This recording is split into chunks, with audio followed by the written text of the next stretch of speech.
I am Bill Burke-White from the University of Pennsylvania and delighted to chair the last, or I guess our immediately after lunch panel. And hopefully we have a stimulating lineup that will keep us going after a delicious lunch. And the topic for this afternoon is, does partisanship and foreign policy expertise mix? And I come at this from an interesting perspective, which is that I've just been asked to lead a new international affairs think tank within the University of Pennsylvania. And I have a donor who is extraordinarily partisan, but have the need to be nonpartisan in my approach at the university. So thinking about how one balances those, and delighted to have four experts on this question who can help guide me as I figure that out as we go. And so I have asked Kim Holmes from the Heritage Foundation to start us off, keeping with the tradition. I'm not going to read long bios, they're in your books, but Kim, the floor is yours. Okay, thank you, Bill. Thanks very much for having me. I apologize for not being here for the rest of the conference, so if it means that I am going over some old territory, I apologize for that. But what I'd like to do is, it may not be exactly on the topic of on foreign policy itself, but more broadly on think tanks. Since I've been involved in think tanks now for 25 years, and part of one that started off as a new think tank and now over the decades has become an older one, have seen some changes happening, and I wanted to just offer some observations about this question of partisanship and think tanks. My main conclusion is that, and I don't know if that's a conclusion I'm going to hear from the rest of you, or if others have said this here today, but I've certainly heard it in other places, is that think tanks today suffer from too much partisanship. That there is way too much division, too much arguments, too much gotcha going on in the debates, and that think tanks are a main cause of this. It was not that way in the 1990s when the Heritage Foundation worked with the Clinton administration on welfare reform, and we worked closely with them on NAFTA and other issues. And so I think the conclusion I would come to is it's not so much think tanks, at least the big ones have changed, but the country has changed. And that it's not really about partisanship, it's about polarization. There is a deeper polarization in the country. It's partly political, it's partly social, partly cultural. And that what you see in this, what is often called partisanship in the think tanks, is a reflection of that. To that extent, I would say yes, think tanks have kind of gone along with the ride, if you will, and they are part of this trend. There's all kinds of blame to go around. Some people blame the right, some people blame President Obama. But whatever the cause, I think that the think tanks in this so-called trend are really along for the ride, and they're not really alone the cause of it. However, as someone who's been around for 29 years, I do see some major differences, and I see two of them. One is that the recent proliferation of activist groups, blogs, online news sites, and the like, sometimes they're called think tanks. They frankly are not. Many of them masquerade as news outlets. They are indeed more partisan. They are, of course, what you see every day on Twitter and Facebook and the whole social network and communication world. They don't even make a claim of any kind of independence, partisan or otherwise.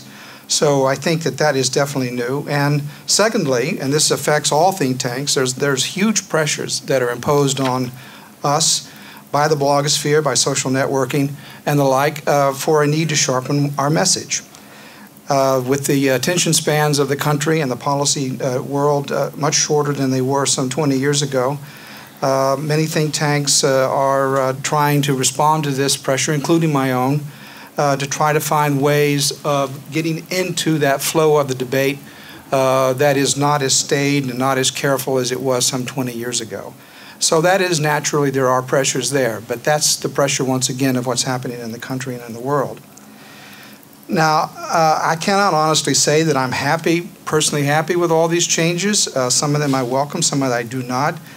But I think, though, to understand them, we have to avoid some of the easy answers about why we are in a predicament that we're in. And I think some of this has to do with some misconceptions about what think tanks are or what they're supposed to be. One of them is that think tanks should be like universities. They are not. They are in the business of influencing policy. I know that many years ago, the Brookings Institution claimed to be a university without students, but it, no less than any other think tank, certainly measures its value based upon the influence it has on the policy world. The innovation of the Heritage Foundation in the 70s, frankly, was to drop this sort of academic facade of the think tank business and to quite consciously decide to market its ideas in the policy world. And frankly, not only Brookings, but other think tanks and even the smaller ones have followed suit. There's a lot of people who lament this, but I think that some of this lament comes from the fact that there was a misunderstanding that think tanks are supposed to do their work in some kind of an ivory tower. That is, and it really had not been the case, even though some of the bigger think tanks in the 60s claimed that. Nevertheless, that does not mean that think tanks should not be upholding rigorous standards of research and evidence that is normally associated with the academic world. And I think that Brookings and AEI and certainly the research arm of Heritage do uphold these standards. There may be differences in the assertiveness of the market outreach of these various think tanks, but this is, for the most part, separate from the research work. And I'll say more about that in a minute. Frankly, what is of greater concern to me, if I look over the last 30 years, is not that these think tanks have become more politicized, but that universities have become more politicized. Many professors in some universities make no bones at all that they are involved in a certain worldview, that they advocate a certain worldview, and they quite consciously, in some cases, avoid having the alternative view present in their classrooms. And of course, there's increasing dependence on universities on funding sources from the government and from the industry that raise questions about that. And the thing I would say there is that universities are supposed to be in the education business. They should be providing platforms for all sorts of view and letting the students make up their mind. But that's not what think tanks are in the business for. That's not what the Heritage Foundation is in the business for. That's an important distinction to make. In this sense, maybe I'm belaboring the obvious here, but all think tanks, all the major ones at least, have their own point of view, their own worldview, their own philosophy, their own political outlook, whether it's Brookings, who's left of center, or Heritage, right of center, or AEI, right of center.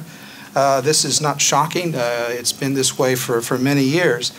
So the differences are mainly in those points of view. And the problem arises, I think, so when you get into some of the universities where they don't admit that they have this, but they use the facade of an educational objectivity to mask what is actually adherence to a worldview. Another misconception I think that exists is that money is the main driver of our ideas. I will fully admit that some think tanks, some people, some groups that call them think tanks, this may be the case, but I don't think it's the case for the larger ones. I don't think it's true for Brookings, who has an endowment. I don't think it's true for AEI, and no, it's certainly not true for Heritage. There have been many instances where the Heritage Foundation refused substantial donations because strings were attached. Frankly, it happens more often than we would like to admit. Very large donors call up and say, we'll give you large sums of money if you just write this one paper. We turn it down. For no other reason. I mean, it's the right thing to do, but if we didn't turn it down, we got caught. You can imagine what that would result in. Heritage receives no funding from governments, foreign or domestic, and we intentionally keep our corporate donations to a minimum in order to reduce the influence of corporations on our research work. The funding is actually quite diverse, and we intentionally try to make it that way to avoid these pressures. But it is united by a common belief system, and that is that common belief system which attracts the donors, not the other way around. Now, this may not be true for these new groups that I mentioned earlier on. There is a tendency that the smaller they are and the more activist they are and the fewer donors they have, they can become dependent upon one or two single donors. That's why there is virtue to size, and virtue also to trying to ensure that you're not beholden to one group or one person or one source of funding. Another misconception, and I've sort of alluded to this already, but I wanted to go into it a little bit more deeper, is that that differences that exist between us and the think tanks is almost always driven by partisanship. Now, I have no doubt that Hayes, who used to work for CAP, you're a Democrat. Yeah. Okay, Yes. Yes. I'll leave. I'm sorry. And guess what? I'm a Republican. And I also have no doubt that most of the respective policy recommendations of CAP and the Heritage Foundation do align with the parties. But it would be wrong to say that's why we do it, that we're motivated for those reasons. For example, many times over the last few years in the Heritage, there's been many times where we have been at loggerheads with the Republican Party. George Herbert Walker Bush, for example, pretty much banned us after his no taxes pledge was broken, and we criticized him for that. And the current Speaker of the House has said some things critical, not so much about Heritage, but Heritage Action, which is another associated group. So, we get into it with the Republican Party. And I just wonder if some of the other think tanks on the left, if they ever get into it with the Democratic Party, perhaps you can tell me some instances where that happens.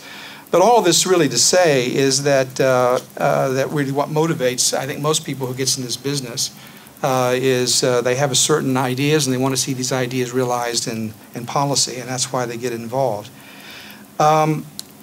In conclusion, I would say this. I will, and I've sort of alluded to this already, I will concede this, that it is more difficult today than it was in the 90s, in particular, to speak policy across the partisan aisle. In the 1990s, I mentioned we worked with the Clinton administration on a couple of issues, and that is not happening today. It's very hard to do it today. But that's not because of the think tanks, it's because the whole political partisan polarization that exists in the country. Just look at the Congress and the way it's polarized.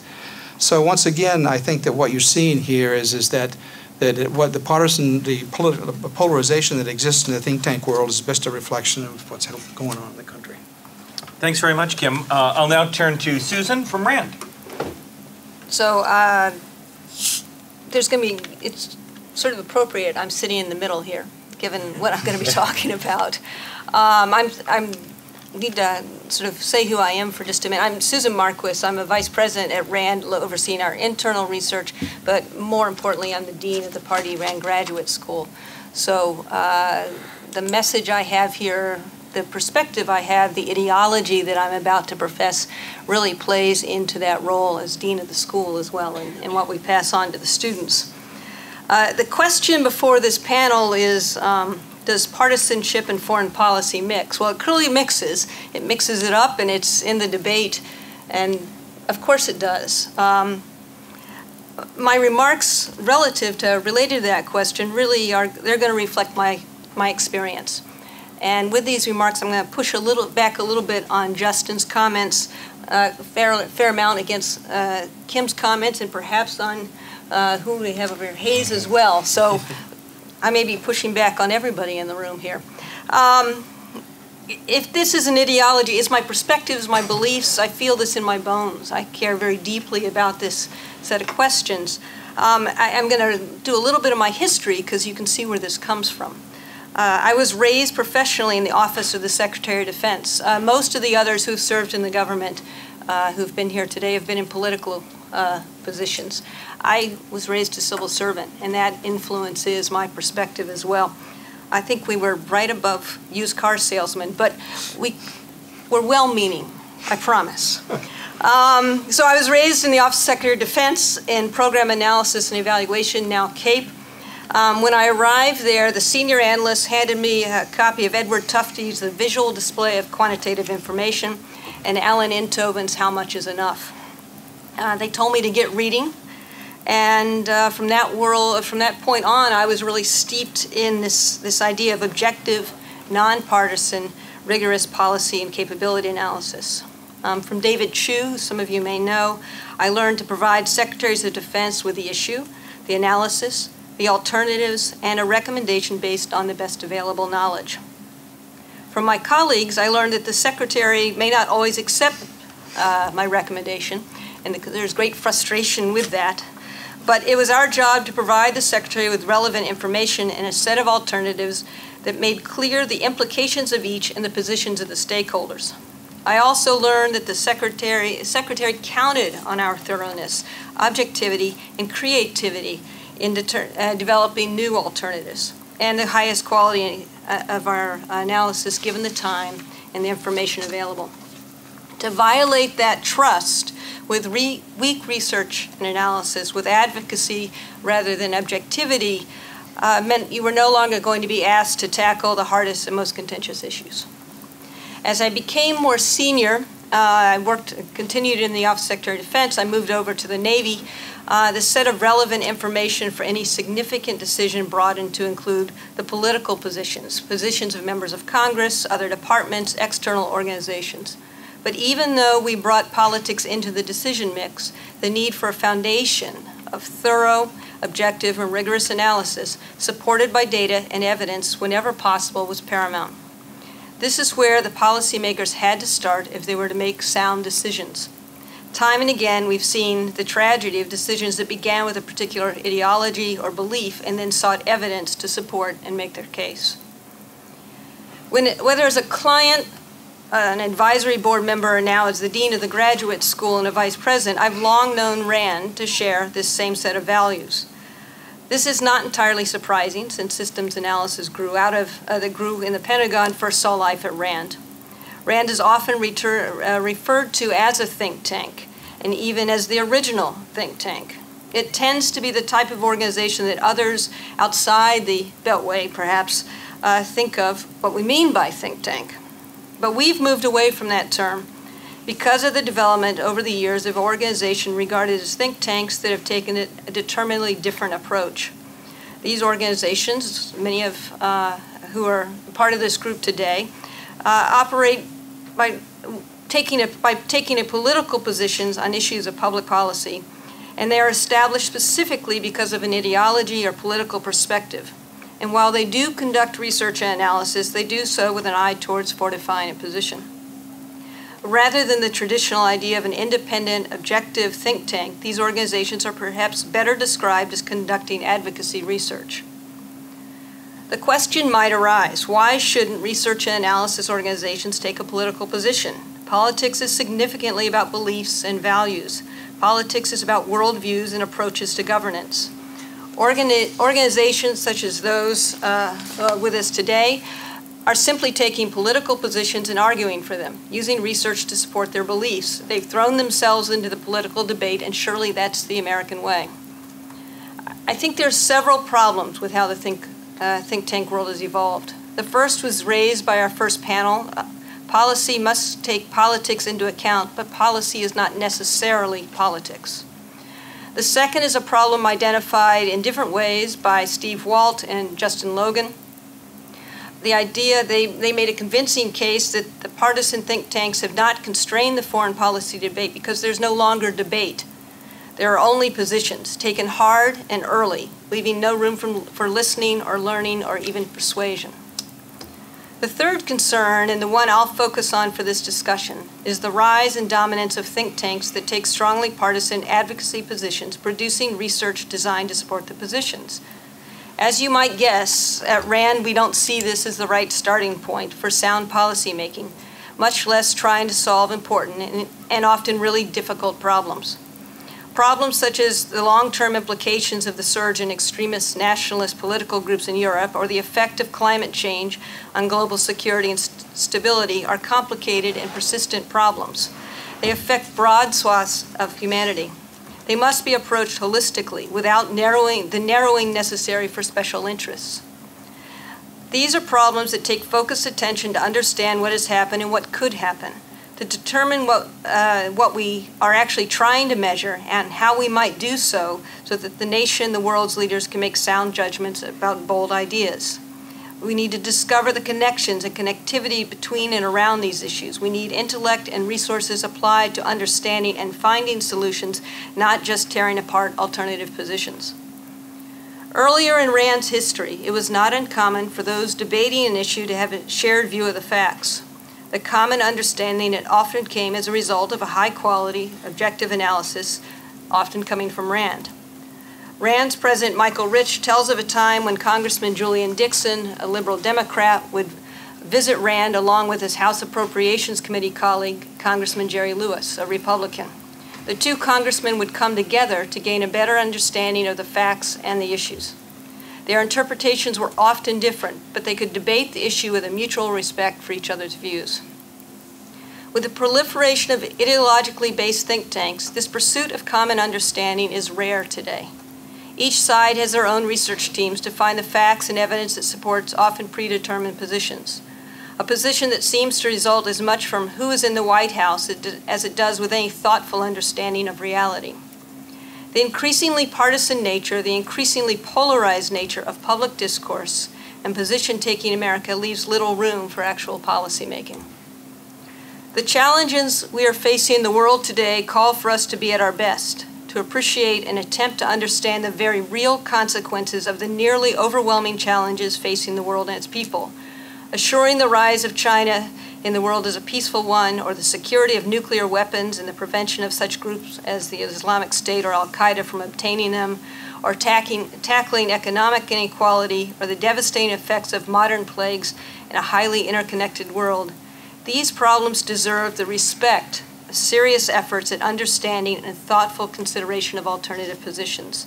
To provide our children with a better future, we must use our research and analysis to find solutions and support decision makers in implementing them, not to win the next election. Taking a step back, is there a place for partisanship and advocacy research? Of course. But there needs to be room for true debate that respects and responds to opposing interpretations.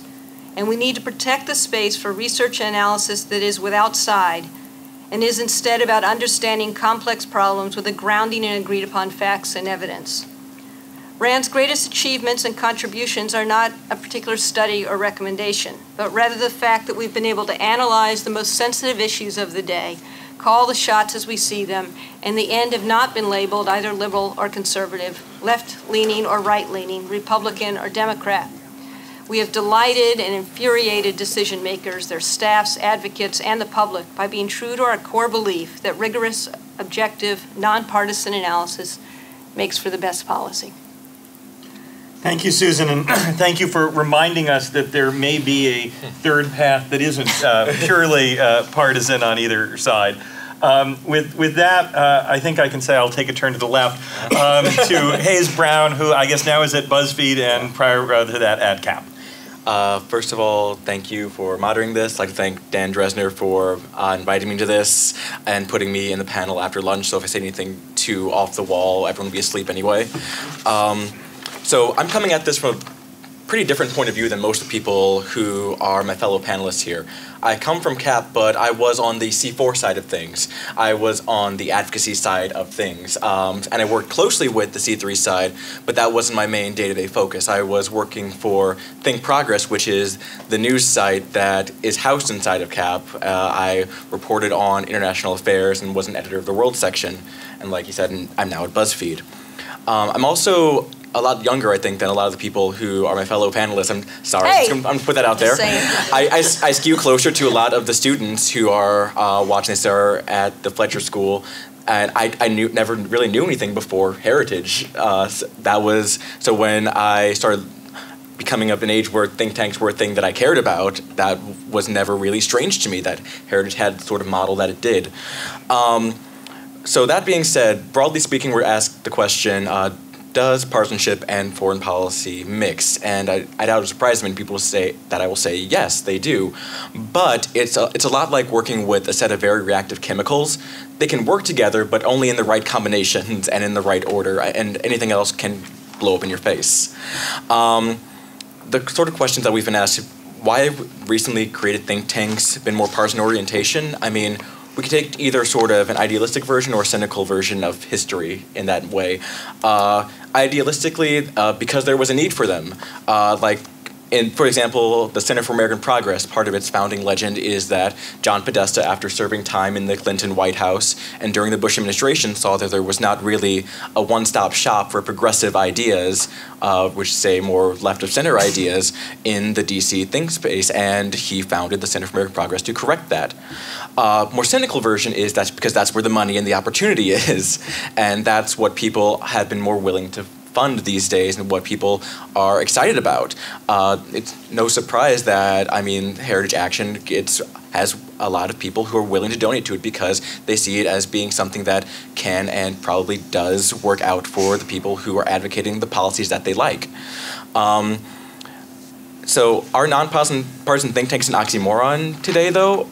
I don't think so. I think that, in fact, I mean, I don't personally see them being in decline. The sort of think tanks like RAND are not in decline. And if people think they are, I think it might just be a bit of beltway blinders to say that RAND's institutional stock is dropping in comparison to some of these other places. Same with Brookings, Council on Foreign Relations, Carnegie. They are still the people who, speaking as someone who often turns to these sorts of experts to help write stories, they're some of the first people you turn to are the people who are housed in these institutions. So I don't think that really matters, especially, I mean, I wrote for a news site that came from a progressive point of view, but that didn't mean we only talked to CAP experts. Didn't mean we only talked to people who were also left of center. We talked to whoever we thought could give us the best and most accurate answer on the questions that we had. So as far as the idea that these sort of shops come at things from a purely political point of view, I disagree. I think that at Think Progress, which I will say was mirrored at CAP, is we would start off from a progressive policy point of view, but then we look at the facts and follow them where they lead us, whether or not the Democratic Party liked it or not didn't really matter. If it was a fact that, say, for example, a minimum wage hike would benefit more people, that's what we go for. And if taking action towards ISIS was what was in the interest of the country, that's what we went with, whether people who were anti-war on the left disagreed with us or not. So, I mean, starting from a particular point of view and then doing the research from there, I think could also be called having a hypothesis and then going forward and looking at the facts and seeing if that hypothesis was accurate. And I think that's kind of what social science is and should be. And I don't really think there's any sort of shame in that. As for the effect of more partisan policy analysis on the foreign policy debate writ large, I think that when it's done right, it gives policymakers more options. It gives them a chance to look through and say, okay, there's a spread of options before me. There's something from Center for American Progress in front of me on this issue. There's something from RAND on it. There's something on from the Heritage Foundation on this. What do I think is the best combination of facts and analysis to actually come to a policy conclusion that I think is the best for my constituents? And I think that's great. Where there can be problems is, I think it can be a couple of tiers. When party loyalty wins over ideological loyalty, and when ideological loyalty trumps good ideas. And I'll break those down a little bit more. So party loyalty versus ideological loyalty. It's one thing to, I think, be in favor of progressive or conservative ideals and say these are the sort of things that we believe in, this is the sort of policy that we would like to see enacted. It's another thing to say we will go with whatever is the prevailing thought within the Democratic Party or the Republican Party. That's where you run into problems. And taking it to the next level down, when you say, I believe that having a progressive idea is better than having a good idea, that's also a problem, and one that I think shouldn't be really practiced anywhere, let alone at the Center for American Progress. So, and the final question that was posed to us was, has the rise in partisan think tanks coarsened the policy debate or simply exposed pre-existing ideological faults? I mean, a lot of that question, I kind of hear in it the sort of stories of the days of old of Washington when everyone got along and things were awesome. Remember when the Senate used to go out drinking together and laws got passed and things did get done, but it's not true to say that this rise in partisanship is necessarily what's preventing it. It's not true that if only the Senate would have dinners together again, everything would be fixed. I think that it's exposing ideological fault lines that were already there. I think that people are more open about it now. I think that, Kim said, a lot of it is the polarization that's gone on in the country. When you have politicians who come from certain safe districts and they know that there's no benefit to them in any sort of compromise, that's a problem for the country, but not necessarily one that think tanks can correct. It's not really in their job description to fix that sort of imbalance within the country. It's their job to come up with the best ideas for moving forward as possible. But fixing the political system was never really in the mandate of CAP or Heritage or RAND or any of the sorts. To actually loop back around to one last thing before my time is up, earlier Danny Pletka said of the C4s that they tend to dominate the C3 side. I want to disagree with that, at least as far as my experience goes. To my knowledge, none of them hated working with us at Think Progress. If they did, they were very quiet about it, and I appreciate that. But we always saw them as, trusted experts in their fields who could be turned to for advice, and we were people who were more able to get their message out once they've determined a certain policy point of view. And with that, thank you for listening to my rambling. Thanks, Hayes. I'm now going to turn to my right, but I'm hoping I'm actually turning in some ways to the academic center rather than the left or the right, and that's to Jonathan Monten. Jonathan is now a lecturer at the University College London, previously there too at the University of Oklahoma, and the floor is yours. Thank you. This is probably as good a time as any to confess that I've never worked at a think tank, and I have no intentions to ever work at a think tank, but you never know. I think my comparative advantage is, as Bill just mentioned, I've done some research work. Can everyone hear me? Is this on? I've done some research work on the issue of partisanship and U.S. foreign policy, largely with a colleague of mine at the University of Texas, Joshua Busby. And for a while now, we've been interested in the question of whether the gap in foreign policy opinion between the two parties, between Republicans and Democrats, is widening. I think, as a few people have referenced, there is general agreement that polarization is increasing on the domestic side, and that this is a bad thing, that it's led to gridlock, dysfunction, and inaction. I think an important unresolved question is to what extent this is also going on in terms of foreign policy. So with my time, I'd like to present some evidence on this question from a recent survey I helped conduct as part of a team at the Chicago Council on Global Affairs. This past summer, we conducted a survey of what we call foreign policy elites or foreign policy leaders. These are individuals who are either directly involved in foreign policy decision-making within the U.S. government or individuals who are involved in shaping or driving the public foreign policy debate in the United States. We surveyed over 1,300 people across 10 professional categories, including Congress, foreign policy officials in the administration, military officers, academics, and we have a sample of think tankers. We had 100 people from think tanks respond to our survey, and if you are one of them, thank you very much.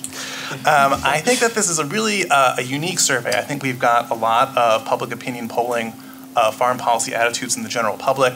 We have very little concrete evidence about what this class of foreign policy opinion leaders in the United States actually thinks. So I'd like to discuss first what this evidence says about the general question of whether foreign policy polarization is increasing, and second, what this might suggest for think tanks.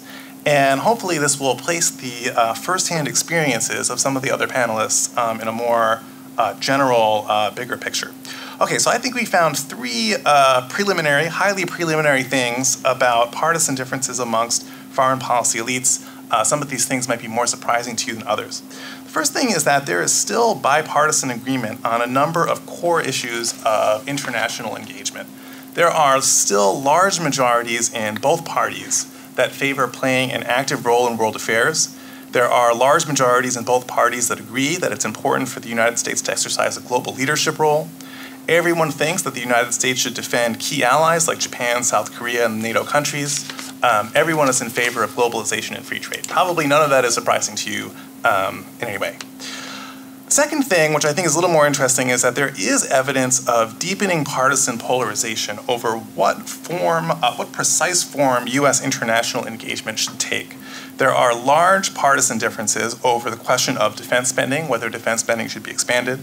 There are large differences on the question of whether maintaining military superiority should be an important U.S. foreign policy goal. These are things that Republicans are more in favor of.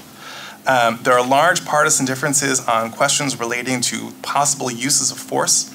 Republicans are more likely to favor the use of force in balance of power type scenarios, like preventing Iran from obtaining a nuclear weapon or defending the oil supply. Democrats are more likely to favor the use of force in response to humanitarian crises, genocides, and peacekeeping.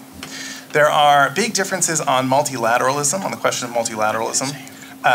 Only 6% of Republicans think that strengthening the UN should be an important U.S. foreign policy goal.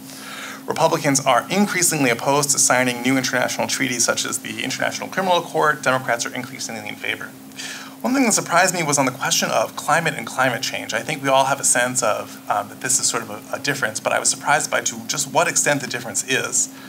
There is a 60 percentage point difference in the parties on the question of should the United States participate in a new international agreement to address climate change. 97% of Democrats think this is a good idea, compared to about 39% of Republicans. So basically it's a mixed bag. There are some things we still agree on. There are some things that are not all that surprising, but I think differences are widening on. The third thing is that on a number of current international security issues, like ongoing international security crises, the parties themselves are divided. On the question of Russia, for example, we asked, should the United States use force if Russia invades the rest of Ukraine? Basically, both parties were split on this question almost identically. For Republicans, the split was 40 agree that we should, 60% agree that we shouldn't. For Democrats, the split is 31-69. On the question, are Russia's territorial ambitions an important threat to the United States? Again, the split was about 60-40. Republicans agreed, 60% of Republicans agreed, 40% of Democrats disagreed. And that split, that split was similar for Democrats. On Syria, about 38% of Republicans support joining a peacekeeping force to enforce a possible peace agreement in Syria. For Democrats, that amounts a little bit higher, but basically you're still looking at the same kind of 60-40 split. On Iran, Republicans are split on the interim agreement, 44% favor, 56% oppose. Democrats are split to a lesser extent on whether we should use force to stop Iran from obtaining a nuclear weapon, 35% to 65%. So to me, one of the takeaways is on general questions of international engagement, there are some big areas of agreement, some areas of disagreement. But when it comes to specific ongoing issues, there are significant potential for cross-party agreement and cross-party coalition. On almost all these issues, there's a majority of one party in favor of one action or another, and a pretty sizable minority in the other. So to me, I don't quite know what the overall, well, I have some overall conclusion about partisan polarization in general, but I think the question is a little bit more mixed than you might think. On the question of think tanks specifically, we had about 100 think tank respondents. We found that on most foreign policy questions, think tanks look broadly similar to the wider foreign policy community. In fact, the average think tank opinion almost perfectly mirrors the average opinion of the foreign policy community as a whole. One surprising area of disagreement was there were only 2 professional groups we surveyed for whom they were more likely to support the use of force in a multilateral context compared to a unilateral context. Those were foreign policy officials currently in the administration and think tankers. Of all the other groups we asked, there was no difference whatsoever. It had no effect on their opinion at all. Military officers, academics, Congress, business leaders, they could care less. But for some reason, foreign policy officials and think tankers, it made a big difference. So if anyone has a hypothesis they'd like to float about why that might be the case, I'd be very interested in hearing it. Let me just sort of briefly conclude. I know this is sort of a lot of factual information. I think that partisan sorting on the scale that we've seen in domestic politics has not occurred. There are some big differences. A lot of these are the traditional cleavages I think a lot of people are familiar with, but they are not as extensive as they've occurred in the domestic policy debate. The 2 parties are not sorting into ideologically coherent foreign policy groups in the same way they have over domestic policy issues like taxes and the size of government over the past 30 or 40 years. On a number of issues, I think there are still areas for cross-party agreement and cross-party coalitions. I think from a think tank point of view, my conclusion is it's not quite as bleak. I guess I don't quite have the first-hand experience that others have, but for an issue that you care about, for an issue that you want to advocate on or write about, I think more often than not, it appears as if you will have allies on the other side. Thank you very much. Thanks, Jonathan. So I'm going to take the chair's prerogative for just a moment and throw a couple of thoughts out from the academic side that maybe not having done the hard research, which maybe is the danger of being an academic who pontificates without doing the research. But let me just to think about where academic-based think tank or similar institutes fit within this mix, because I do think it's another approach to it, which is, of course, universities in theory are nonpartisan, but comprised of partisans who are, academics, and usually, as someone said earlier, don't hide their personal preferences and leanings. We also have the challenge in a university-based setting of different funding mixes. It looks a little different than the debates that came this morning. Obviously, there's endowment money that may come from a university central endowment or program specific endowment mixed with programmatic funds, and that also may shift sort of where a university sits on it. I think also we measure influence differently. There was a comment earlier today about influence really being what matters in the think tank space. For those situated in a university setting, independence and accuracy may be more the keywords that matter, but how one judges those becomes challenging. Also, sort of where do you put your partnerships? How do you make sure you're balanced if you're working with multiple, think tanks or potential consumers? So I think, sitting from a university perspective, obviously it's not as easy as simply saying, we are coming from the left, or we are coming from the right, or we are coming from somewhere else, but figuring out what the labeling is. And I guess that leads me to a question that I wanted to sort of put to the panel, which is to think about, to what degree do labels matter? And to what degree do labels in some way overcome some of these challenges? So if we all know essentially where heritage or where CAP or comes at a question, or what RAND's goals are, does that solve the concern about partisanship? Or does it exacerbate it? Or does sort of hiding things behind labels somehow not cure the problem, but perhaps exacerbate it? And I think for everybody on the panel has been a consumer of think tank product as well as a producer of it, either as IO Assistant Secretary or in a senior policy role at DoD, or as a journalist. And so I'm wondering to what degree the partisan labels or explicit affirmations of nonpartisanship, which might come from an academic institution or a place like RAND, does that solve the problem, exacerbate it, or how do we think about that labeling question? So if anyone wants to chime in on that, you're welcome to, and then we'll open up the floor. Yeah, let me take a stab at that. I guess the short answer is that in many instances, labels are just a way of not thinking through the problem as it should be thought. But I'm going to use this as an opportunity to sort of respond to 2 points to elaborate on this. One point that Susan made and one point that Jonathan made. First of all, Jonathan, I think actually that was very interesting information, and I think you're right about what you said. I was talking mainly about the domestic side where most of the divisions are.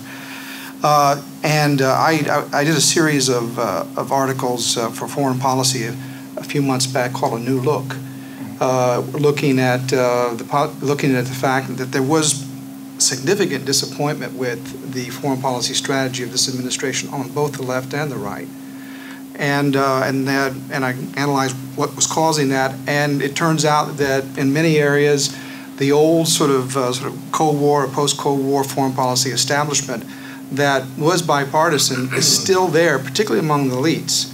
I think it's less so among the country, but I think therefore, in 2 years from now, where you get a Democratic or Republican president, I think you will have a different foreign policy that will be more like what you're talking about. Susan, you were what I wanted to say about your points about that you're lamenting the think tanks, I suppose, like Heritage and others who are making things more partisan. And I hear what you're saying, and I would agree that at the level of technical analysis, where you're trying to get the facts straight, the evidence straight, the structure for your analysis, the right questions, the sort of analysis of what the problem is, then you're absolutely right. That model that you have is the one to use. But policy analysis is inevitably political because it involves choices. And not only that, it involves choices made upon values. I just wonder how could Rand Corporation give me a study that would decide the gay marriage debate, for example, just on the facts alone. I wonder how you could possibly do that. And if you look at almost every major issue, even in foreign policy for that matter, whether you go to war or not, or whether or not you take a risk of becoming very assertive against the Russians, at some point there's always these intangibles, and there's always also values involved. And these values are necessarily going to manifest themselves not in politics in the way that you're thinking of or maybe people think of about being just partisan power politics, but about how do you negotiate your differences and your values. And to that extent, we live in a republic, we live in a democracy, and sometimes this view that we have a rule of experts that's going to solve all this through the scientific method, that's not the way it's done, certainly in Congress, never has been, never will be. And even when I was in government, where we wanted to make absolutely certain that we had the right facts as best that we could, and that we wanted to make decisions based upon the right analysis and at the end of the day, almost all of the major decisions made by the president, all of us, was a value judgment. And that is that intangible that is limited by your construct, at least to the extent that you're raising that there's no room for us to do what we do, or maybe you weren't doing that. But it sounded like you were. And if I'm wrong, please correct me. Yeah, so my last paragraph or paragraph or two, was that there is a place for a political debate. There is a place for a partisan discussion, but that we need to leave room for the nonpartisan, the shared understanding of the facts, the analysis of the implications of the choices that will then be made by political leadership. And as long as, if we can have that, the problem with the rise of the more partisan, ideologically driven think tanks is that sometimes we don't have that common understanding of the facts. Well, let me let Hayes come in, and I want to open up to the floor as well, but we'll certainly come back around. Yeah, I still think that there is plenty of room for it. I mean, it's understandable to feel like as the other think tanks have risen, it's been kind of like weeds tangling around the plant that is Rand, but I'm sure there's room in this policy garden for all of us to have a terrible metaphor go out to billions of people. I think that to answer your question, though, going back to the labels question, I think that is a good starting point for a lot of people. It's easy to look at a publication, say, oh, that's from CAP, that's from Cato, that's from Heritage, have a good sense of where they're coming from. But then you have to actually read the report. You have to actually see what facts they have, where they're coming from, what they actually hope to achieve, and only then can you actually judge what the product is. For example, I remember Heritage actually got into a bit of trouble. I think I'm remembering this correctly. Wasn't it you guys who had the report on immigration costing way less than a lot of people in the Republican Party really wanted it to? It was different than the Republican Party wanted. They were lambasted over it, but it was a good analysis. So I think that as long as there is still room for people to disagree with parties, and there's still room for the nonpartisan short of technocratical analysis that Rand and others do so well, then I think that we'll be okay. Kim, I'll let you respond because there was an very quickly. Yeah. The only thing I would say is that if the facts are wrong, then they should be challenged. Mm-hmm. But it's interpreting the facts is where you go into the judgment and into the values. That's that leap that is always going to be policy analysis is going to have value judgment. So if we put out a study and if you or anybody else see the facts are wrong, point it out and we'll go back and correct it and see if it affects the conclusions. But I just don't think it's correct to equate any kind of value judgment that's made from a certain worldview based upon having the wrong facts. And I guess where my question had started to come from was the fact that oftentimes the line between what is fact and what is value is blurred, and partly the label can be dangerous because a really good idea that comes out with the wrong label may not be welcome, even if it's giving you the right facts, because the consumers assume that it comes with a value judgment implicit in it. I want to open up to the before we go to the audience. Before we go to Hayes one last thing, this is actually be allowed in if he wants. This actually I have a much simpler theory about why it is that more think tank people in the administration care about multilateral versus unilateral. And that's because we're giant nerds who actually care about these things, whereas the majority of the public just sees force as force. That's just my working theory for you. The counter evidence to that is that academics don't care. You'd think they would. Well, either that or academics aren't nerds would be the logical implication there. But let me open it up to the floor and see who else wants to come in. Dan? So I have a mess of questions. But I guess 3. So first, with respect to the question about partisanship, you can argue that one of the ways in which think tanks or think tank professionals can potentially matter the most is when you have that sort of Nixon goes to China moment, when you have someone from a think tank that you would expect them to go left and they actually go right. So think Ken Pollack, for example, right before the Iraq War. You were not expecting, he wrote a book where he basically said he thought it was potentially the right thing to do. What I'm wondering is does the rise of partisanship reducing the likelihood of that sort of thing happening? Is it reducing the Nixon goes to China moments? Second, Kim's a specific question for you. In some ways, I want to ask if your experience at Heritage mirrors Hayes' experience at CAP on the C4, C3 relationship. In other words, do you get along with your C4 people as, in the same way that Hayes gets along? What did Danny say? What? What did Danny say? No. You don't get that That's not life. fair. I don't want to. And the last general question, and this is a big one, which is part of the reason you can argue that presumably all of us are supposed to matter is this notion that we do have some sense of shared expertise, that we do have some sort of shared common understandings as experts. I guess my question is, does that still persist in foreign policy, or did that ever exist? And it was just this myth that we believed back in the halcyon days when Hayes wasn't even born. Who wants to take any of those? Wow, that's a lot. You can't have stumped the panel. Kim, Okay, you want to come in? Well, you asked a specific one of me about Heritage Action. I'm no longer in senior management at Heritage, but I was in the days when the decision was made to start Heritage Action.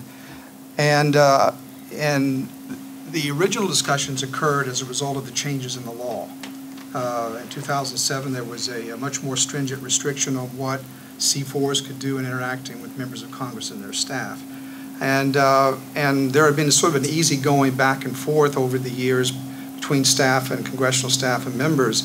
That's one of the reasons why Heritage was on Capitol Hill. But the law changed, and so we needed to, our lawyers told us that we needed to have a separate organization doing that. And so that was the main reason why Heritage Action was started.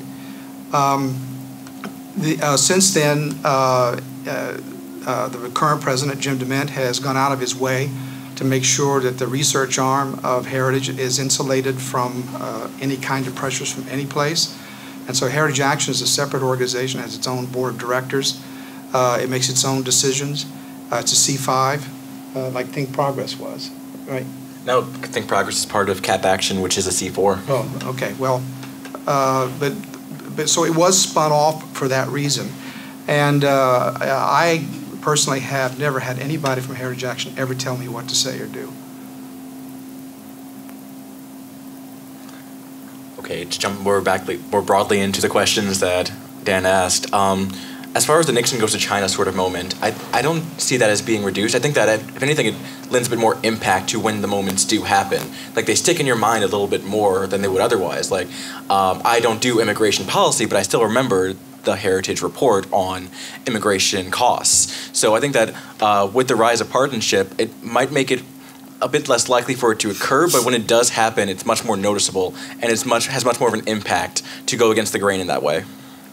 It is true that some of the political leaders tend to look at the think tanks as extensions of their partisan activities. Mm-hmm. And if something goes wrong, they will often make that appeal. But that's when they learn that we're not partisan, and to that extent. Right.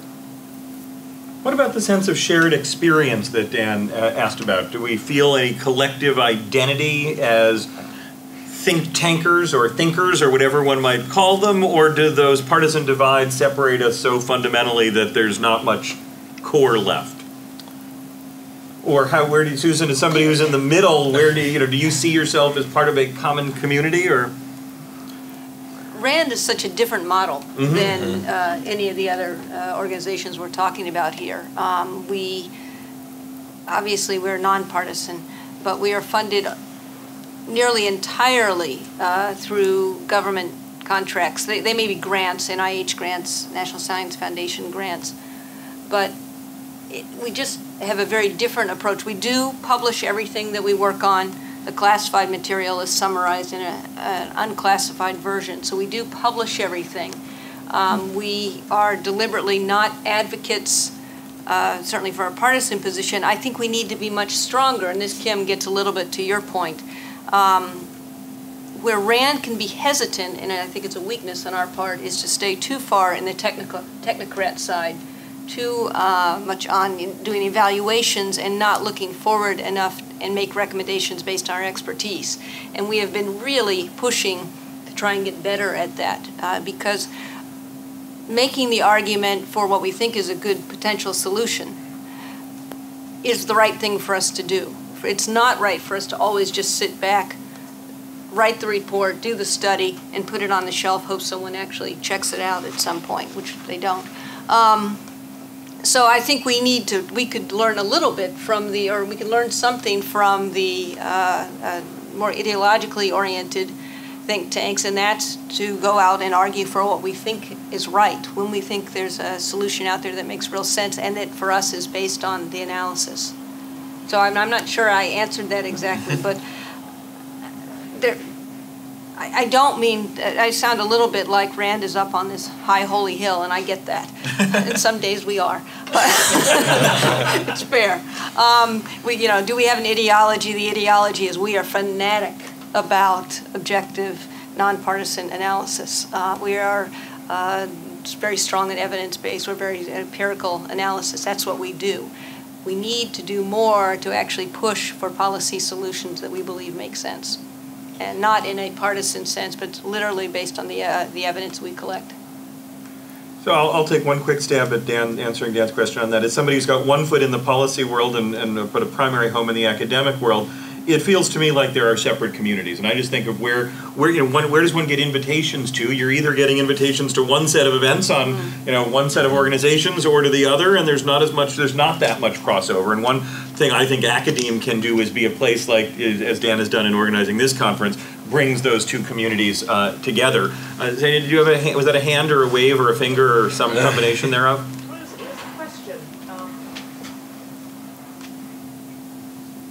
I've been quite interested earlier today that we were talking about, are there benefits of being partisan but bridging the partisan divide? So you bring together Republican, or conservative organizations, and you bring together liberal organizations, and they both sign up to a specific policy. And it starts me going down a road that I think think tankers spend their time coming up with ideas. This is about the ideas industry. We often forget to disseminate those ideas. And this is Susan's point. Sometimes the most effective or the most ineffective way of disseminating ideas is to go down a partisan debate or frankly actually ineffective to forget about the politics around an idea. So you come up with a great idea in a black box that doesn't actually hold water when you actually put it out in the real world. And so I kind of had a question for the panel about whether what role politics plays in dissemination of ideas, methodology in whether there is value added in saying yes, we hold this, we're holding an ideology, but we can actually cross to other ideologies and come together, and actually that makes it more powerful, that disseminates it better, that gets it more heard. And I'd be kind of interested to hear kind of how the panel thinks about that, particularly those of whom are actually whose job is to disseminate those ideas. And is it more powerful if it's political? But I mean, for all of you. All right, so I'm on the hot seat for this one. So I think that it definitely is a little bit more powerful. It does have that, again, as Dan said, the little Nixon goes to China sort of moment. If a think tank that comes from a certain ideological point of view comes out with something that you read and think to yourself, wait, I agree with this. This is actually, okay, we can move forward and actually try and get something done on this. It's actually a very welcome surprise when that happens. And speaking from the more journalistic point of view, I love being surprised. I love when someone comes to me with an idea that I did not expect them to from the think tank world. So even if it's something I disagree with, I'm still happy about it because it's something that is different. And just speaking from a news point of view, different is better because that's what people actually care about, as opposed to the same old, same old. Others want to come in? Steve?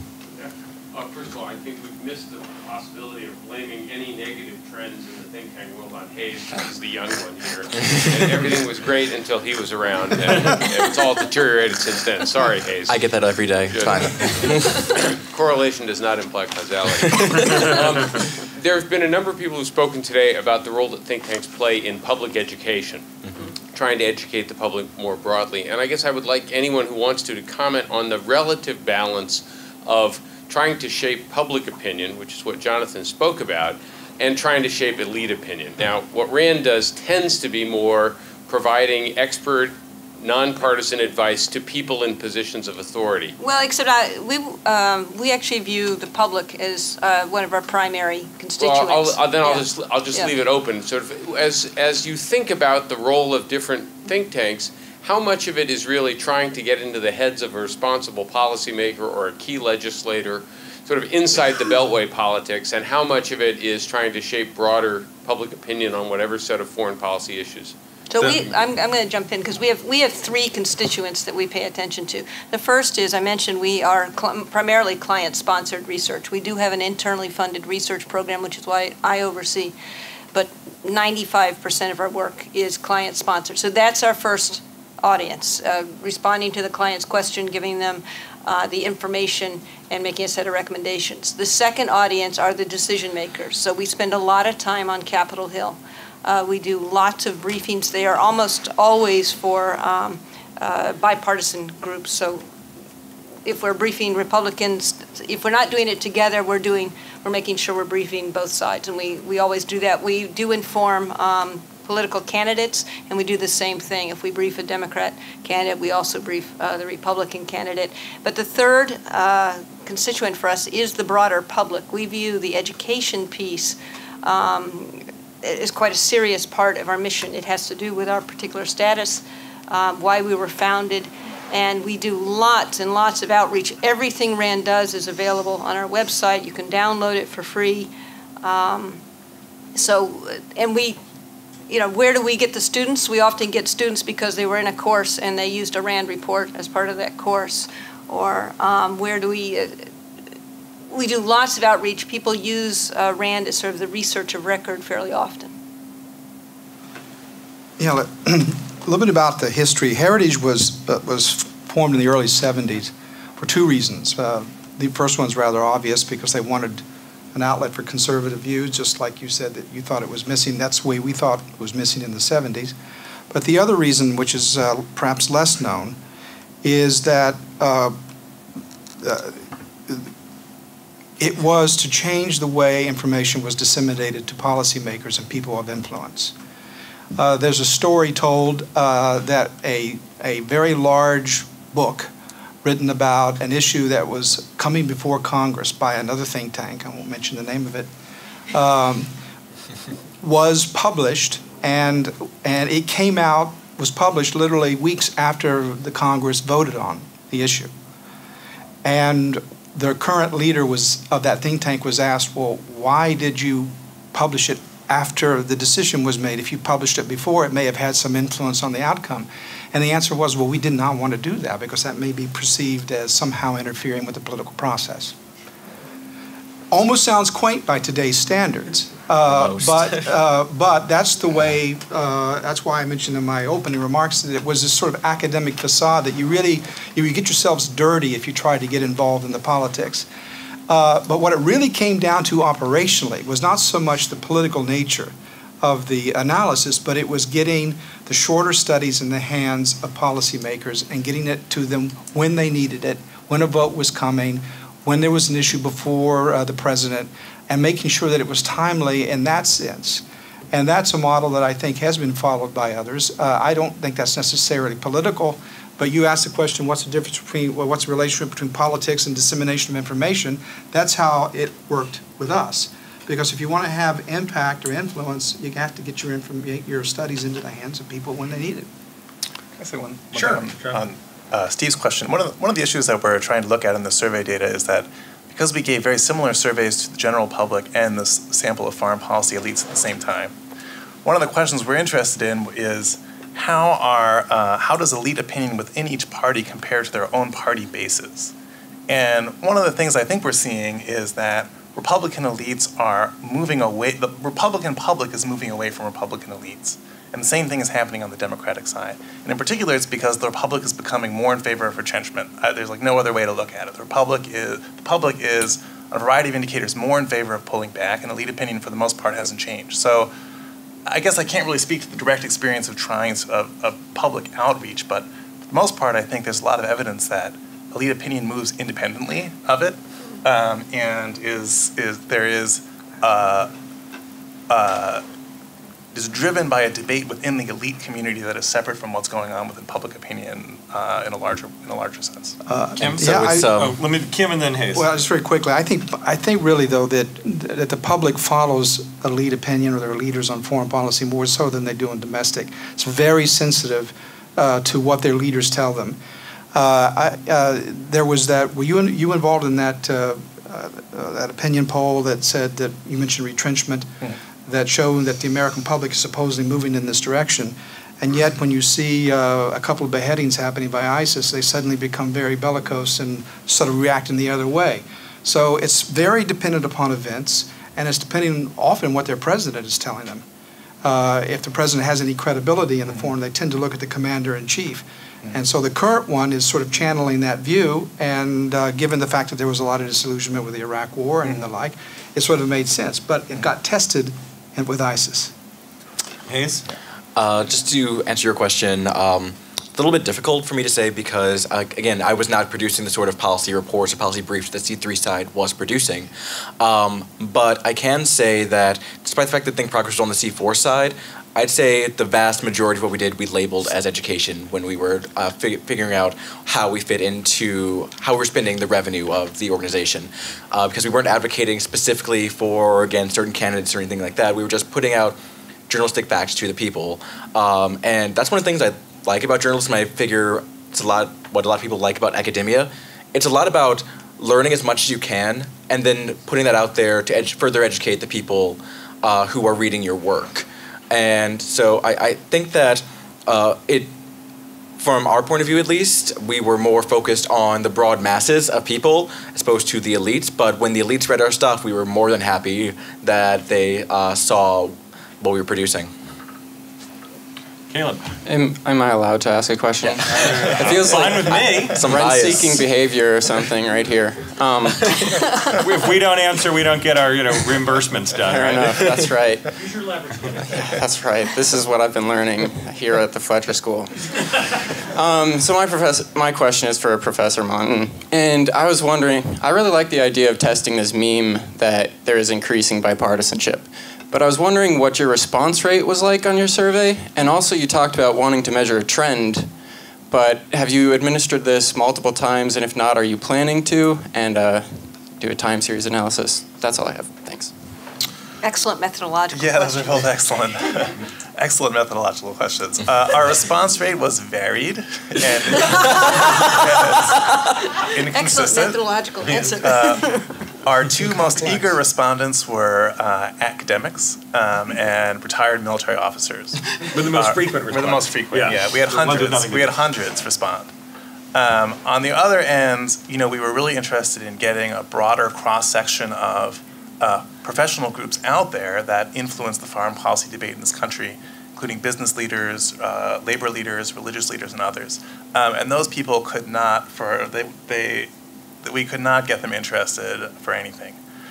So we had maybe 25 religious leaders respond, less than that in terms of labor leaders. So it was very varied, and that raises complex methodological questions that we're actually still not quite sure what to do with, because it's not as if it's very easy to build a representative sample of the general public. It's not clear what the population of elites out there really is that we are looking to draw a sample from. On the question of trends, this is a very interesting question. This particular elite survey, the Chicago Council conducted from the early 70s to 2004, and they discontinued it for 10 years, and this is the first year that they've revived it, and part of my coming on there was to help them revive this particular survey. So if you're interested, you can compare what we found this year to what we found 10 years ago, and every 4 years prior to that. Can I pick up on a point Kim made? Yeah. So I'm sure that had to have been a Rand story about the book coming out 2 weeks No, ago. it wasn't. It's well within our skill set, I'm just saying. I mentioned we are trying to get Rand to push more on when we actually have recommendations that we think are the right path. The idea of being timely it's been very difficult for a place like Rand. It's something we are learning to do, and it's, we're discovering social media like everybody else. How to get things out so they're not just long reports, which is how most of us were raised to write those long reports, how to do the shorter pieces, how to do blog posts, etc. And we're getting much better at it. But this issue of waiting to publish it till all the research is done, and we've been through all the quality assurance, and is a really tricky one. The other issue with a place like Rand is we are strong, especially on the non-defense side. We're much stronger on evaluations in terms of domestic issues than we have been in looking forward and making recommendations. And we've been working on that as well. We have an enormous amount of expertise, and we think the world would be a better place if we take that expertise and actually look forward. So we have concerns in those areas. I had to laugh, though. I'm thinking, God, it's got to be Rand. Having been a client of Rand's back in the day, I'm fully aware of that possibility. Other, sorry, in the back. I can't get her name. Hi, I'm Eileen Babbitt. I teach here. Hi, Dan. I was struck by the comment you made that one of the Hayes, I think it is, yes that it's okay to have partisan research because it puts more points of view on the table. Was that you Yes. who said that? Yes. And it provides more variety for decision makers, policymakers to choose from. However, my worry would be that people don't actually sample a wide variety of documents. They go to the ones that they think will support the positions that they're most interested in. And this goes to the point that Kim raised about if the facts are wrong, please tell us and we'll correct them. I don't think it's necessarily that the facts are wrong, it's that they're chosen, they're chosen in a particular way. There's only certain facts that are used because they're used to support a certain point of view rather than all of the information is out there and then we derive a conclusion. All analysts have to do that? Pardon me? At some point? All analysts have to do that at some point. Right, but So you can actually even criticize the connection between the facts and the analysis too. We welcome that. True. As well. True, but I'll just to say that it isn't about necessarily wrong information. It's about carefully chosen information picked to support a certain policy. And if you're not looking at a cross section of different points of view, can you really be making some sort of an informed choice? That's my question. Hayes wants in, and I think Kim wants to respond as well. All right, so as for the point that a lot of times they are just looking at whatever they think will be the best option for them without actually reading it, that's entirely possible and probably sadly true a lot of the times. I mean, in an ideal world that would not be the case, but I don't doubt that is a thing that happens. As for the judicious choosing of facts, as you were putting it, I agree with Kim that that is something that all analysts really kind of have to do. Otherwise, we'd be putting out encyclopedias on every single subject matter that we're writing on. When writing about whether or not to intervene in Iraq, we'd be looking at historical examples back to the Mongol hordes. I don't know, but I mean, we have to set a limit for what exactly it is that you can put into a document. I'm not saying that you should ignore. I'm not saying that you should ignore the. Encyclopedic. I'm just saying it has to be from a wide variety of sources, right, and some of which may not.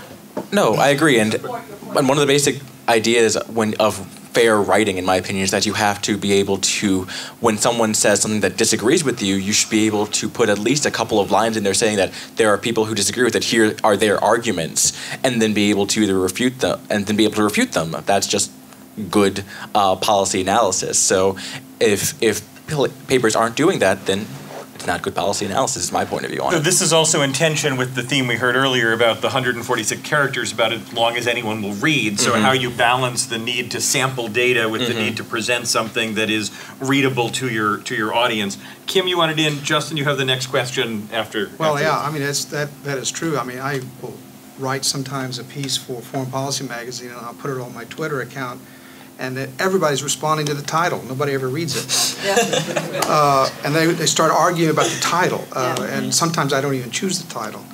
But it's a different story. Well, I think that really what you have to submit it to is a competition of ideas. And if you're going to be in this business, you have to go out and face people who disagree with you, and hold your own and explain your point of view. That doesn't necessarily answer your question about people out there who don't do that sort of thing. But on the other hand, put yourself in our place. What do we do? Just because we happen to believe a certain view of the world, we have certain values. Both of us do. We disagree with a lot of it, but we have that, and we like to see the country be a certain way. I suspect that you do so as well, Susan. And most people do. So it really comes back down to whether or not only the facts are straight and correct, but whether or not the analytical connection between the facts and your conclusions can be defended. Justin? I want to sort of take and press Kim Holmes's point again, generally, but also with respect to what Susan said. I think everything is political, right? Isn't everything? I mean, I get the point that how many kilograms of LEU does Iran have is an empirical question, right? They either have more or less or the same. I mean, that's not a political question. But if your organization does research and answers questions posed by the federal government, asking a particular question is sort of a political act. And even if what's relevant, right? The question, what's relevant, and the answer to what's relevant, what you put into your research, as the question was just put before, is itself a political act. This should be included because it's relevant, and this ought not to be included because it's not relevant. Making that decision is theoretical, and I would argue political. And I think particularly taking research questions from the federal government, I mentioned in my remarks Rand's experience in Southeast Asia and Rand's own thoroughgoing. It's an excellent book, by the way. It's called Rand in Southeast Asia. I have it cited right here. Maya, I forget her last Elliott. Maya Elliott wrote it. Right. You can get it. Go to www.rand.org. I have You can download it for free. It's got the best discussion of the Ellsberg of the Pentagon Papers I've ever read. So I would highly recommend it. I want to ask you about But we criticize ourselves, though. But the point is, we criticize but that's what I'm saying ourselves. is you can't get the politics out of politics, right? So when Rand told the Air Force what it wanted to hear, its reports mattered. And I think it was wrong too. I mean, Rand. Well, let me read I the think quote Rand from her. violated its own principles She in that case. describes a general pattern that was to prevail throughout the Vietnam War. When Rand's research conclusions contradicted official thinking, they usually elicited strong objection and were ignored. Or were dismissed outright.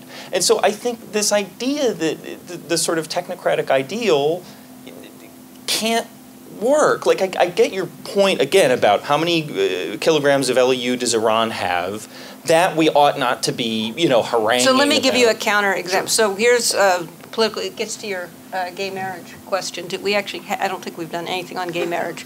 Could be, but I don't think so. Because it is a largely value political issue. But we did do a lot of work on gays in the military. And we did the original work, I forget, 10, 15 years ago. And then the most recent work a couple of years ago. And it was, in fact, not, you can read the report, it's not political. Here are the questions, here are the implications, here's the surveys we've done, here's what we believe are going to be the impact of making this decision or not making this decision. And I think that's a great example of a highly political issue in terms of the public and a number of, and the politicians as well, the Congress in particular. But I think we approached it in a non-political, non-partisan way. And so took a very sensitive issue, used analysis, used data to actually identify various positions, implications, and possible results of a range of choices. And it had enormous influence on the decision. I mean, we of course have a photograph of Admiral Mullen with that report next to him as he's testifying before Congress. So I disagree with you that that's a political report. I understand the point. There are values used. Policy analysis is about values. I don't disagree with that.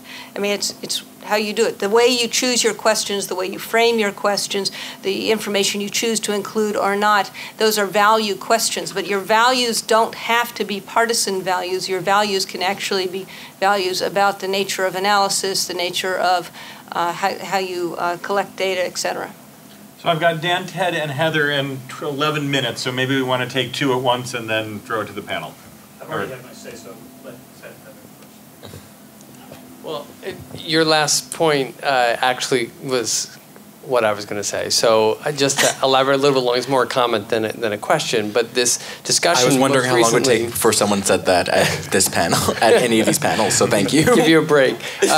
Is helping to illustrate the challenges of working in such a political atmosphere as the policy world. It is political, but when you're a values-oriented or ideologically oriented organization, then you are starting with an inherent bias. You want the world in a certain way. I mean, very clear about that. Whereas the RAND model, I think, is closer to what actually the body politic needs in many ways. You need both. I'm not saying you can't have one or the other, but ideally you would have both, and many others that would allow for some empirically sound, fact-based analysis, and then overlaying that, we can make value judgments. But let's at least see if we can get closer to some common facts in the policy debate. Well, we're back to facts again. I don't really think that's the issue. Let me put it to you this way. I don't want to be too provocative in this point, but I guess the implication is such. It is true that Heritage and perhaps CAP, and maybe AEI, we sort of wear our values on our sleeves, as it were. So you know what they are, they're up front. We don't try to hide them. But I think, though, what is pernicious and what is often looked at is when either universities or think tanks that do have perhaps a more subtle ideological point of view, because everybody has to start from somewhere, right? And yet they try to portray it as objective political science. And this is one of the problems that we have, believe it or not, with the climate change debate. One of the reasons why conservatives, there are two reasons why conservatives get all upset about climate change. One is because they think it's a Trojan horse for government control of the economy, okay? That's an ideological problem. But there's another one as well, and that is they look at the funding streams for climate research coming from governments, international organizations, and elsewhere. And they are skeptical about that because it's the same kind of skepticism that gets thrown at us because of our funding streams and our funding sources. And it's assumed that we're ideological and we're cooking the books because of that. And yet if we apply that same standard to some of the people who are involved in that activity, they're called climate deniers. They use some kind of religious language as if somehow they're off their rocker. And it's a double standard. This is the problem because ultimately we all should be aware of where we're coming from and what we're trying to achieve. And once again, trying to make a distinction between being very careful about the technocratic side of it, getting your facts straight, being open about your analysis. In some ways, I think it's more transparent to be upfront about where you're coming from rather than, I'm not talking about you, but other people to be pretending as if they're objective, but they actually have a hidden agenda. Let me stop you there for a second because I know Heather wants to get in, Dan wants to get in, and yeah, sorry. Well, actually, I have a question for Susan, which I think goes even more to Kim's last point. Who funded your Gays in the Military piece? I think it was Office Secretary of Defense. And it would have been in, what, 2009, 2010? Yes, that's about right, right? So yeah, what what is the ideological and fact determining meaning of the fact that the Obama administration, Office of Secretary of Defense, commissioned and paid for that work, which I don't think it's too likely Secretary Rumsfeld would have done that. So again, it's not that there's anything biased about your work per se, but the whole but you the can't, fact that the question came yeah, up. you can't divorce the I mean, and if I were a pro or anti-gay marriage funder, I would have thought really hard about who I gave grants to do work, what kind of work would they be likely to do, and when would it come out. So I guess the question about objectivity I have, and spoiler alert, we'll talk more about this on the next panel, but the think tank doesn't exist in isolation, and its objectivity doesn't exist in isolation, and in isolation from the objectivity of its funders, of its consumers, of its targets. So I'm curious about how both sides of the table, and I mean this is true for academia too, how do you think about your objectivity in a non-objective world, if you will? Should I respond to the gays in the military report? I'm not sure what, there's no doubt it was, Obama was president when when the question was asked. The question had been asked over a number of years, so it wasn't particularly new.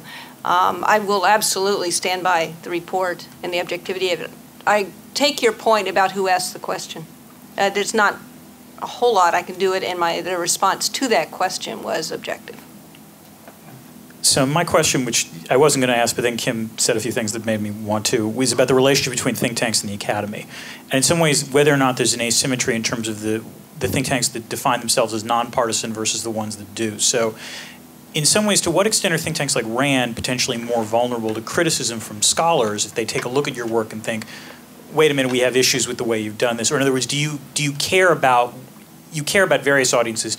Are you ever concerned about a scholarly critique or not? Yeah, we actually do a sort of traditional, we do a peer-reviewed quality assurance approach, and we usually have outside readers from experts in the academy or elsewhere. But on the partisan side, Kim, you've been very good, and a point taken about the extent to which there are potentially, points of view or ideologies hidden within the academy. But my concern is what the long-term effects are in terms on the conservative side between the relationship between think tanks and the academy, which is at this point, are we at the point now where, frankly, conservative think tanks are just going to tend to reject academic critiques as, ideology being freighted in, from the back door, and also in return, the academy will tend to dismiss, the output from, let's say, Heritage or AEI because they've had to respond to these sorts of criticisms over time about a sort of stereotyping of the academy. Right. Well, you're describing the reality every day. And, it's interesting that when I first joined Heritage back in the 80s, when Reagan was president, and Heritage was sort of the big think tank that everybody was looking at, I remember early on we would go to board meetings and talk to some of the people who founded it, and quite consciously many of the people that were very early on involved said is the reason why conservatives have to create think tanks is because they are excluded from the academic world. And it comes in myriad ways, sometimes overtly, sometimes covertly, sometimes indirectly, sometimes directly. But it was another similar thing happened in the media with talk radio, and even with Fox News founded. And of course, interestingly enough, that's actually polarized the nation even more because there was a monopoly there at one time, and there wasn't these viewpoints were not actually front and center. But my point I'm trying to make is that this is a problem long in the making, and I suspect that maybe there would be less of this if there were a little more interaction between the two. But it takes both sides to do it. Danielle? No, sorry. Did I? Thank you. I guess I wanted to jump in because I think that think tanks are absolutely getting hammered at the moment in terms of the idea. I know you're enjoying it. But I do think there were lots of important moments where the different sides came together to produce something that was useful. And just thinking through two different examples that I was involved in, but I know we can all point to many of them in the run-up to the Iraq War, which I think was mischaracterized in CFR's role in the last panel. But in the run-up to it, we had pulled a group together that half of whom were for the war and half of whom were against it, and talked about the costs of this war and what it was likely going to cost the nation. And those who were against the war wanted to point out that the price tag was so much higher than anyone was talking about, and we should get our minds around that. Whereas those who were for the war wanted to make sure we didn't lose the public when the price tag started coming in. So you were able to pull across the divide to come to an analysis, basically, on what the costs of the war was actually going to be. That was part of the conversation that it eventually caught up with the administration, but we were trying to get it out there. Similarly, at the Chicago Council, we've pulled Democrats and Republicans together to get food security onto the agenda, something that had been marginalized for a while, but obviously is a big deal now. But again, it was pulling from across the aisle to highlight an issue that was of considerable importance. So I think there's, and those are just two examples. I'm sure others can think of. There's a really important role for the think tanks to convene and be able to, at some times, come to a consensus that moves the debate forward. And I think that think tanks can do that better than most organizations. So the polarization is there. It's rife. It's more significant than it has been in a while. But think tanks can play a role in still moving the debate forward and bringing those two ideas together. I can think of two instances in the history of heritage where there was major change occurred, and one of them was a result of kind of a bipartisan reaching across the aisle, and another instance it was not that. And let me give you the two examples. The first example I mentioned in my remarks, it was in the 90s on NAFTA and welfare reform. There's probably been some others that I just can't remember. And that was if you remember back in the 1990s, it was a different atmosphere than it is right now in terms of, but it was possible because there was possibility of cooperation in the Congress.